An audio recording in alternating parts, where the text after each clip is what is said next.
ഇത് കൊട്ടാരത്തിനോട് ചേർന്നുള്ള തടാകമാണ്.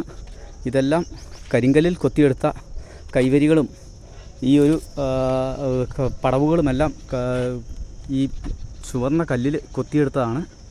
അപ്പം മനോഹരമായൊരു തടാകം. കയറി വരുമ്പം തന്നെ ഈ ഒരു കൊട്ടാരം നിർമ്മിച്ച ആ ഒരു വ്യക്തിയുടെ, ആ ഒരു രാജാവിൻ്റെ ആ ഒരു കബറിടമാണ് ഈ കാണുന്നത്.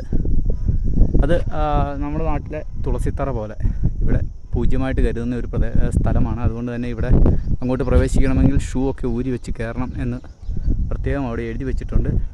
അപ്പോൾ അതെ, ഇതാണ് ആ കുടീരം. ഇവിടെ ധാരാളം കുടീരങ്ങൾ നമുക്ക് കാണാൻ പറ്റും. ആ മുകളിലും ആ ഭാഗത്തുമൊക്കെ ഇതെല്ലാം അത്തരം കുടീരങ്ങളാണ്. ചതുര ഷേപ്പിലാണ് ഇവിടുത്തെ കുടീരങ്ങൾ. പക്ഷെ നമ്മൾ ജയ്പൂരിലും ഉദയ്പൂരിലുമൊക്കെ കണ്ടത് ഒരു റൗണ്ട്, ഈ കാണുന്ന ഫ്രണ്ടിൽ കാണുന്ന ആ റൗണ്ട് രീതിയിലുള്ള കുടീരങ്ങളായിരുന്നു. അപ്പോൾ ആ കുടീരത്തിൻ്റെ ഒരു ഏരിയയാണിത്. അതിൽ പ്രധാനികളായിരുന്ന രാജാക്കന്മാരുടെ കുടീരങ്ങളാണ് ആ ഭാഗത്ത് കാണുന്നത്. അപ്പോൾ ഈ ഒരു മലയുടെ സമീപത്തുള്ള ഈ കൊട്ടാരത്തിൻ്റെ നേരെ മുൻപിൽ തന്നെയാണ് ഈ കുടീരങ്ങളെല്ലാം സ്ഥിതി ചെയ്യുന്നത്. ചെറുതും വലുതുമായ ധാരാളം കുടീരങ്ങൾ. നമ്മുടെ തുളസിത്തറ പോലെ തന്നെ വിളക്ക് വെക്കാനുള്ളൊരു രീതിയിലാണ് അത് നിർമ്മിച്ചിരിക്കുന്നത്.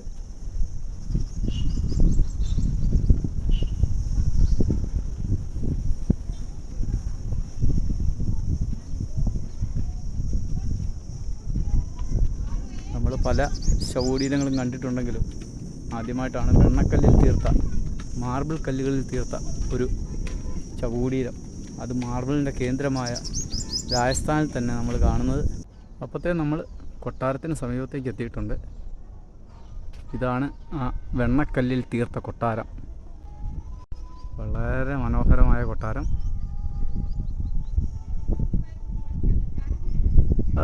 മുകളിൽ ഒരു ക്ഷേത്രത്തിൻ്റെ രീതിയിലാണ് നിർമ്മാണം.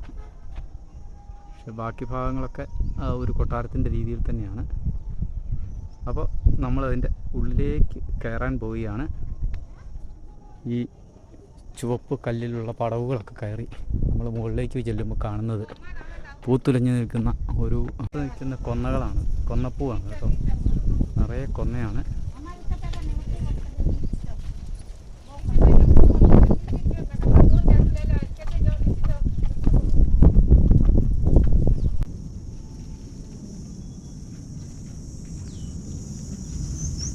ഈ വീഡിയോ ആദ്യമായി കാണുകയാണെങ്കിൽ ലൈക്ക് ചെയ്യാനും ഷെയർ ചെയ്യാനും സബ്സ്ക്രൈബ് ചെയ്യാനും മറക്കരുതേ.